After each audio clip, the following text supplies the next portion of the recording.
G'day folks, welcome to another episode of Learn to Paint TV. Rod Moore here with you again. Pretty excited about this week's episode. Late last year I went on a bit of a road trip around the eastern part of Australia, down to Melbourne and back, and I visited a few different places.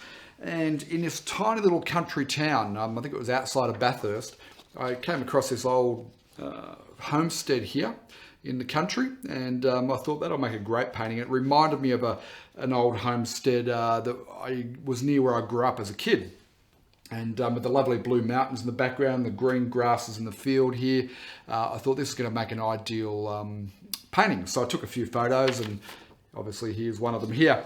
And then I continued on to Bathurst, and in the middle of Bathurst town I came across this cherry blossom tree, and again it reminded me of the same place when I grew up as a kid. They had a big cherry blossom tree in the front, and so I thought what we'd do today is we'd do this homestead. We might lose that big gum tree and we'll put this cherry blossom tree in the foreground. Up on my palette here I've got my ultramarine or French ultramarine blue and the permanent crimson or alizarin crimson. So we're going to use those two as our the basis of our drawing.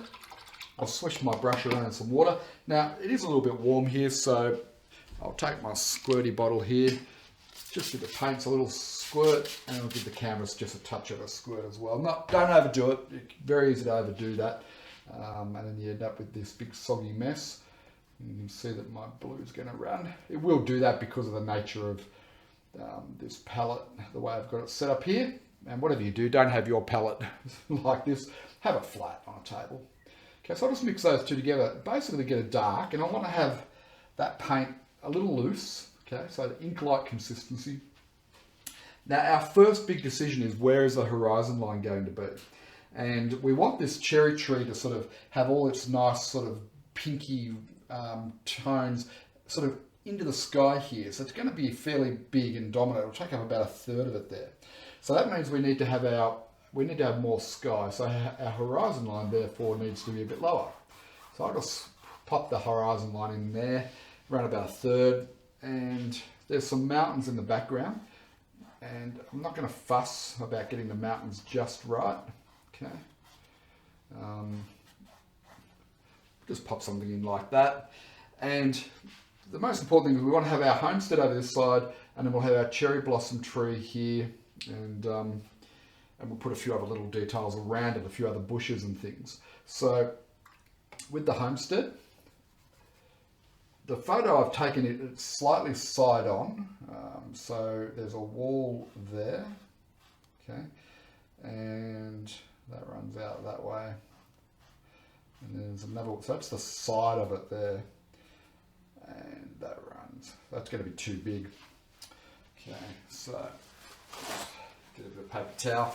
I don't want to start this off too big, because remember I said this is going to be in the distance and I'm painting it as per the size of the photo. So I'll just get a bit of paper towel and we'll just wipe that back. Looks a bit messy, but we'll cover that over. So basically this side of this wall needs to be more like this. We want this to be not the main event in the painting, I suspect. So I'm going to ignore the details to do with the shop. I'm just going to treat it as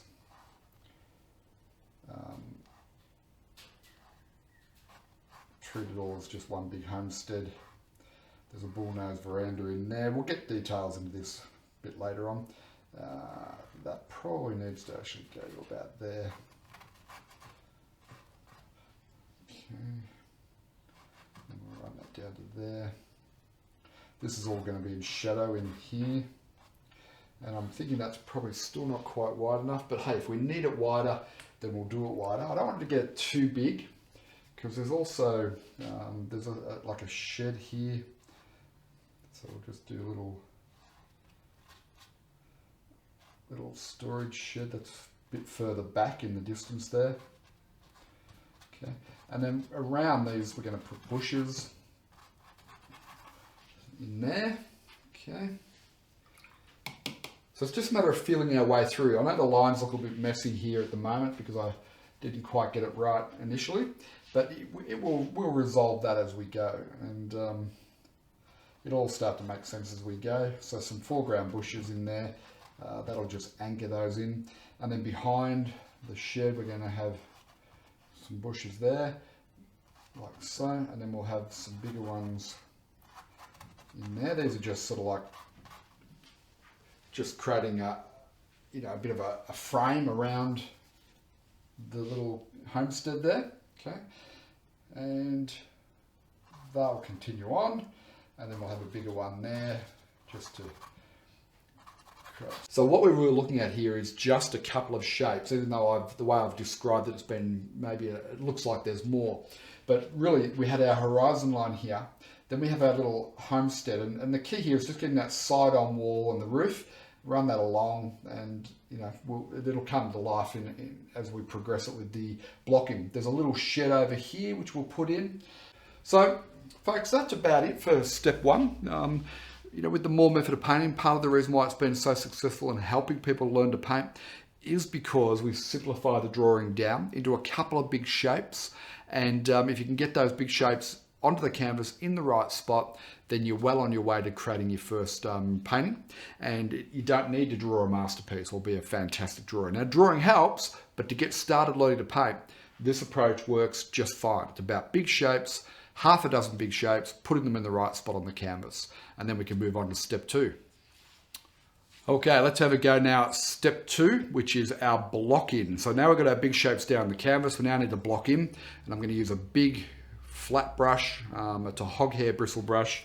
Make sure you've got a big one. We've got a lot of paint we want to get down here now. And this step is all about just getting the right color and tone into the big shapes that we've just put in there, right? Getting the sky versus the mountain, getting the contrast and the ratio and the values right there. So what we do, we start off with our darkest darks. So I'll take this red and the blue, and that forms a really nice dark, okay? So I'll just put those two together like that. Don't overmix it. A little bit of broken color is always good, okay? And a little touch of water, not too much, just a pinhead, just so that paint flows better. Now what I'm going to do, I'm just going to scrub this into all of these trees and things. Okay. Notice I'm doing it very randomly. I'm not using any particular paint. It's just a scrubbing technique is all I'm using here, right? And anyone can scrub things in, right? I'll just go a little bit sharper along that line of the roof, but then when I come here, I'll just get back to scrubbing that paint in. Now I've got it fairly warm. Notice it's got quite a bit of red in there. It's probably a touch warmer than what I'd like, but hey, we can always adjust that as we go. Over this side now, again, the roof line. That's the only part I'm going to be really careful is just getting around these building shapes. Okay. So what we've basically done, if you think about it, this is just a row of background trees, and you can treat all of that as just one big shape, which is how I blocked it in. I just blocked it in as just one big shape with basically the same color and tone and value. A dark mixed of the blue and the red. And I've got a little bit redder here, a little bit bluer there. So there's a bit of variety, a bit of contrast there. And that's pretty simple to do, right? So now what we need to do is go, okay, this mountain is going to be further away. It's not going to be as strong in value. So we need to make it look like it's further in the distance. So two ways we do that. The first way is we cool it down. We use more blue in that mix, and cool colors go back into the distance and warm colors come forward. The other thing is we create a lighter value by introducing a little bit of that white there, okay? I'm going to put it to the side. I'm not going to mix over the top. I want to compare, okay? So by putting it to the side there, I can now go, am I cooler and am I lighter? Probably not light enough because acrylic's going to dry a little bit darker. So there's, and that, if I now pop that up here against one of these darks, you can see that that is definitely cooler and it's definitely lighter than the row of trees. And that's going to make that mountain look like it's off in the distance, which is what we want, okay? So it's going to start looking exciting when I block this in. You will find yourself getting excited by the possibilities of it. Okay, so I'll just mix up a bit more paint now that I have a feel for what I want. Okay, it's a little bit of red coming out in there, but that's okay. That's just going to grey that that blue back, which is a good thing. Okay, so let's just get this in here now. And I'm not going to fuss about getting perfectly neat lines along the top of this hill. We don't need to fuss. The only place I'm going to be careful is just around the edges of that dark, because it's still wet and I don't want to pull too much of that dark into my mountain here. Okay. You can see I've got lots of different bits of paint in here on the brush, and some people get concerned about that, but I actually think that's an advantage, because then I can just get different shifts in color and tone into the into my mountain, and that's going to keep it interesting. If it's all just one flat color, it gets real boring real fast. We're using a couple of simple things, right? We're using value, darkness to lightness, okay? And you'll see when we go to the sky, we're going to go lighter again. So we're using that. We're using values, we're using temperature, so warmer tones here, cooler tones in the back. We're also using saturation, which I don't talk about a lot, but in here I had a more pure color. It was just the blue and the red, right? When I came into here, it was meant to be blue and white. The white lightens the value, but I also had a little bit of the red in there, and you know, it grayed the blue back a little bit, okay? And our foreground, we're going to warm it right up so that we get even warmer tones in the foreground, and then receding in temperature heading back, okay? It's exciting. We're going to take all that red, we're going to take some of that yellow there. Now this is country New South Wales, very dry. Okay, so we've got this earthy, rich earthy tone. Have a look at that, rich earthy tone, right? Going to need a little bit of water in there. Now this is just the underpainting. So this is not what we're going for as our finished colour or tone, right? It's the underpainting. We're going to put green over the top of this, and we know that green harmonises really well with this reddy, orangey, earthy tone, because they're complements of each other, okay? We know that because we understand our basic colour theory. We're not experts in it, we don't need to be to start producing good paintings, but it helps to have a bit of a theory, okay? And that's why we created the colour mixing courses, because it gives you that little bit of theory, enough to start to become a reasonably good artist. Okay, now notice I blurred the edges up here against this shadow. Okay, the edges aren't going to be definitive, so I'm just blurring the shadow into that red, and it's off in the distance. So underneath the trees, the shadow, you're not going to really see much, and it will be blurry. Okay.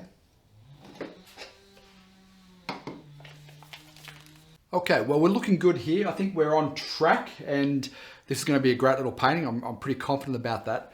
Our last part of our blocking has got to be the sky. Now, the sky's got to be the lightest part of our landscape here. Okay, if it's too dark, the sky, you lose that sense of depth. But we don't just want to paint it blue and white. That can be a bit boring. We want to put a bit of life in there. And because we're using a limited palette, we've got basically our blue, our red, and our yellow.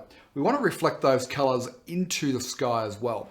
So what we're going to do, over on this side, we'll put in a warm sort of glow, and then we'll put blue in for the rest of the sky, and we'll connect the two together so that there's a bit of interplay between them. So again, I'm going to use a big brush. I've just grabbed a clean one. You can just clean off one of the others if you want it. And what I'm going to do is, and I'm going to do this very carefully, my paint's getting a little bit tired under the lights here, so I'll wet that, but I also want to wet the sky. I don't want it to have too much water up there because it'll destroy what we've already done. So just from a distance, I'll just give it a couple of little squirts there, just so that that canvas is a little bit more workable. And then we'll create an orange similar to what we had in the foreground here, but a little bit more on the yellow ochre side now. Okay, we'll get a little bit of red into that. Whoop. Careful we don't get too much of the red. Okay, so that's our orangey glow. However, it's way too dark, so I'll take a big chunk of the white here and we'll mix that in. And now we're getting to something. There we go. So that's going to look lovely in the bottom part of the sky there. Okay, and a little touch of water on the brush. Switch that around. And as I said, I just want to pop this into the sky. So it's almost like the sun's, you know, setting over on this side here, and it's just creating a nice glowing effect in the afternoon against these mountains. Might even be sitting over the back of those mountains for all I know. The important point is that we want to have a little bit of variety and interest in that sky. Okay, if we just painted all blue and white, yeah, it's probably going to look okay, but we want to do a bit better than okay. We want to use a bit of artistry, a bit of flair into this, okay?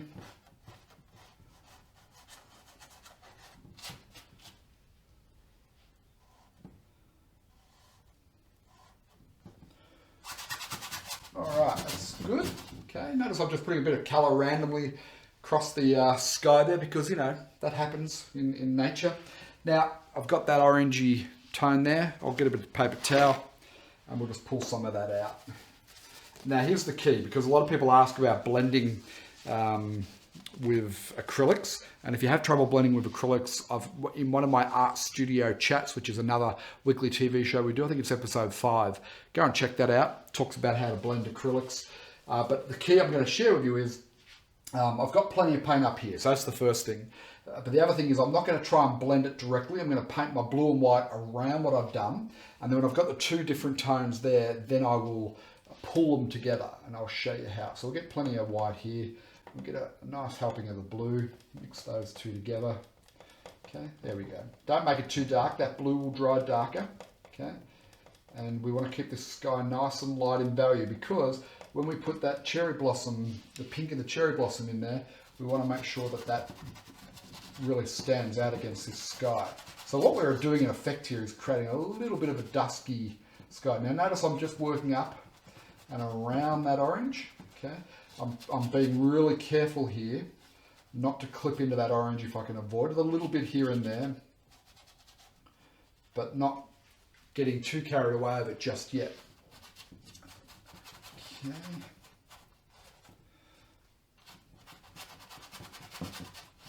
Got a little bit of yellow coming off the brush there. That's okay, because we've got yellow in the orange, haven't we? So we're using exactly the same colours, which gives us colour harmony. Now see the jump from the mountain, which is it's a bit warmer, to that tone. That's a little bit too dark there. That blue is okay at the top, but against the mountain there, where we want to create contrast, it needs to be lighter. Okay, that's better. That lighter tone there is far better. So, you know, how do I know that? Just through observation. If I have that too dark, it's going to compete with the mountain. If I have it light enough, then it's going to make the mountain look like it's closer to us. And that comes about through learning, knowledge, and experience as well. Doing paintings that are flat, you know. If you're not using the principles of aerial perspective, you end up with paintings that are flat, especially if you're doing landscapes. Now, if you're doing abstracts and things like that, then you don't need to worry about aerial perspective. But in most forms of painting, good painting principles always apply. Okay, so now I've got my blue section, I've got my orange section there. I'll pull the paint out of the brush with paper towel. I won't wet the brush, right? But I'll pull the paint out, okay? And then I'll take my squirty bottle again, and just around the edges is where we're going to work here now. So I'm just going to just moisten it a little bit. I want to be careful I don't spray into the mountain, because with the artillery interactives that won't be good. And then just the light touch, I'm just going to feather the blue across the orange, okay? Just a light touch. Whoop. Now, if you get too much moisture there, pull some of it out. Okay. It has to be a really light touch, because I don't want to push the 2 paints together too much. I want to just move some of the blue pigment to sit over the top of the orange, okay, like that. And I'll pull some of the orange up into the blue. So it's not really blending as such, it's more of a merging process that we're doing here. But the effect is great though, isn't it? I think that's all working really nicely, and I think this is going to turn out to be a terrific little painting. So what we need to do now with acrylics is we need to make sure this is bone dry before we go to the next step. So I'm going to go and have lunch, let this dry for an hour or so. I recommend you do the same, and we'll come back and we'll do step 3 in an hour. And remember, in step 3 we're going to put our cherry blossom tree in. It's going to be really exciting. I've never painted a cherry blossom tree before, but man, I'm looking forward to it. So the key is going to be to get it just the right balance so we don't overdo it, so that it complements the painting that we've already got, but also that it's still the main feature. So we'll see how we go with that after the break. I'll see you then. Cheers. Okay, welcome back, folks. Well, we're now going to do step 3, which is our details, finishing touches, highlights, that type of thing. Before we work on it any further, what we've done, I think it's time we start to establish a little bit of this tree, in particular the trunks. So I'll just get those in because we want those to start drying off by the time we actually start to come and detail up the rest of that tree. So for that trunk, I'm just going to mix up a dark. I'm going to take some of this ultramarine blue, some of the permanent crimson. I've also got some cadmium red and cadmium yellow, a couple of booster colors there, which we'll have a look at later. But for now, we'll just go with that. And I want the base of the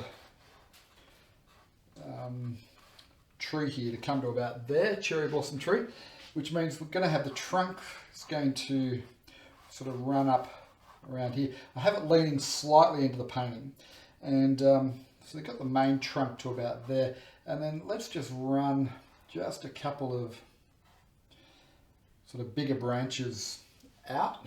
I'm not going to paint the whole tree in here at the moment, obviously, but what we're doing is just getting a feel for where it's going to be placed. Okay, so just very lightly here at the moment. I don't want to overcommit myself with it. Okay, and then we bring the shadow in there. So that gives us a feel for where's this cherry blossom tree going to live in the painting. Ultramarine blue, yellow ochre. Okay, and we'll just get a couple of different colours. A little touch of the cad yellow in there won't hurt. Okay, now I think we're going to make a bit of a highlight of that tree there, and maybe these bushes in the front. So that means all the rest are going to be just a, what would you call it, a mid-tone green, I guess. Now don't lose all of the shadow areas. Those shadow areas are important. And then what I can do is just get a little bit more yellow ochre into parts of that there, just for a bit of variety. And notice I'm just very delicate little touches with the brush. I don't want to overcommit with too much paint and so on. Okay, so that pushes that little shed back. Now it's kind of a midday light, so there's no real direction of the light as such.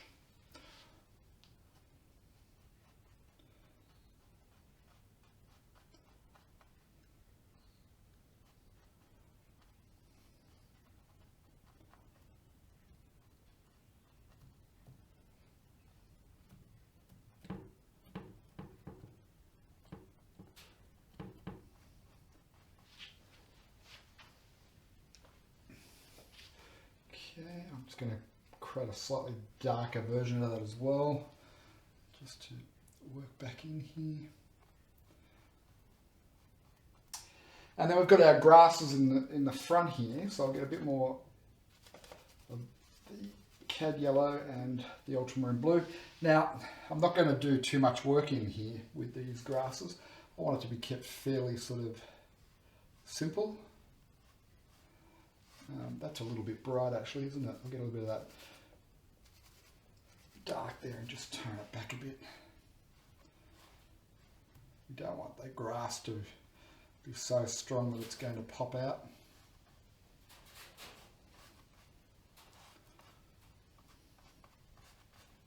You know, and dominate the painting. So I'm just going to paint that in. Going to leave plenty of that underpainting to come through, as we often talk about.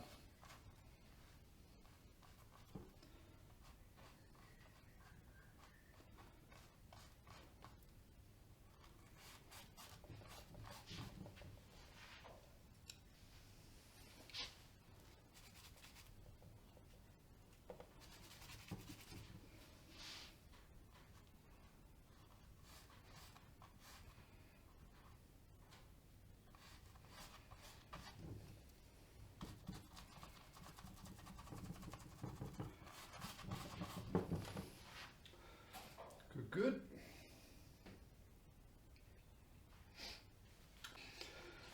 Okay, which is then consistent with that shadow there, even though that shadow there is a little bit darker. But I could just lighten that up now a little bit just to match. That's also cooling it down a bit as well. Now, with this roof on this homestead, it's fairly rusted. It would have once been corrugated iron, I'm tipping. So that's probably what we'll do. We'll paint it as corrugated iron and then just put rust over it. Except for that side wall. Let me just get that side wall. The side wall looks like it's a red brick. So for that I'll use the yellow ochre and the permanent crimson. We'll just get up a reddy brick colour and we'll paint that in.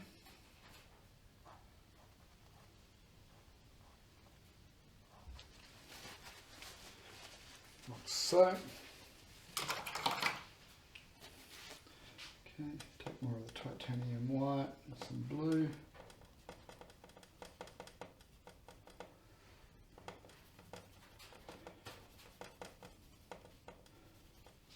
Okay, now then.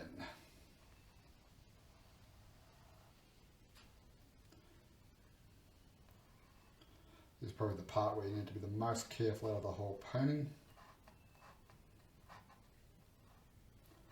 But I'm still going to paint it fairly loose. It's an old rundown homestead.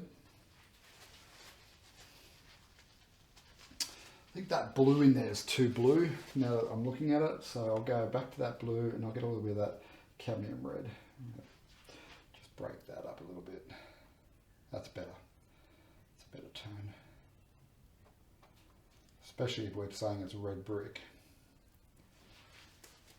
Okay. And then we've got that roof there, which I'll make that a little bit wider maybe. I'm going to use a script liner brush with a bit of water for this, just to get the paint flowing. Use both my reds. Okay.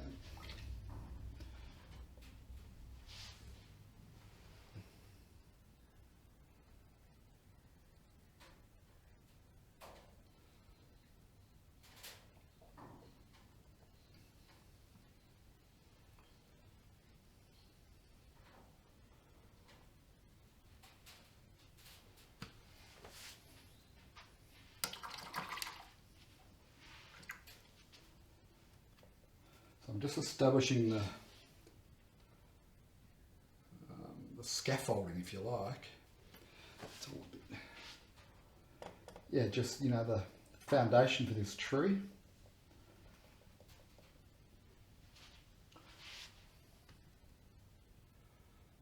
It's an important part, obviously, what the cherry blossom flowers are going to hang off.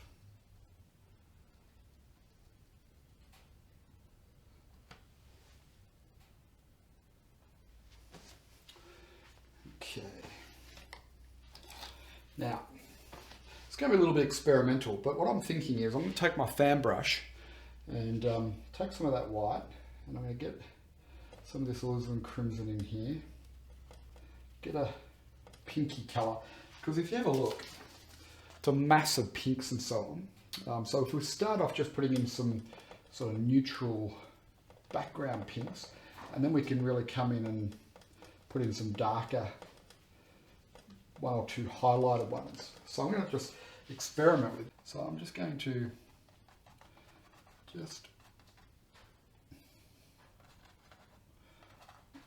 indicate, I don't want to lose those dark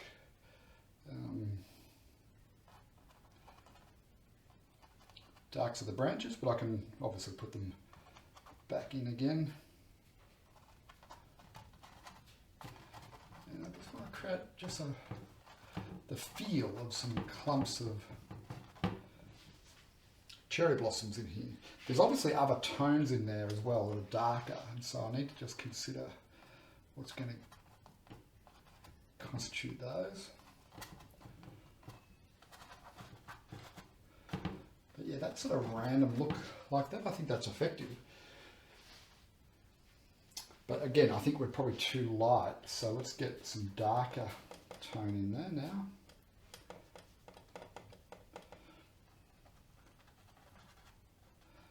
Don't want it to be too red though, I suppose.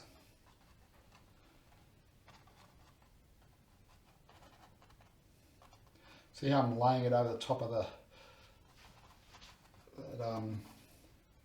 distant tree there, and that'll create, you know, nice depth in the painting. Now, this so tempting to overdo this. Let's not, because I think that's starting to look good. Now, what we need is more branches. Re-establish some of the ones that I've just lost, etc. So let's just connect up some of these.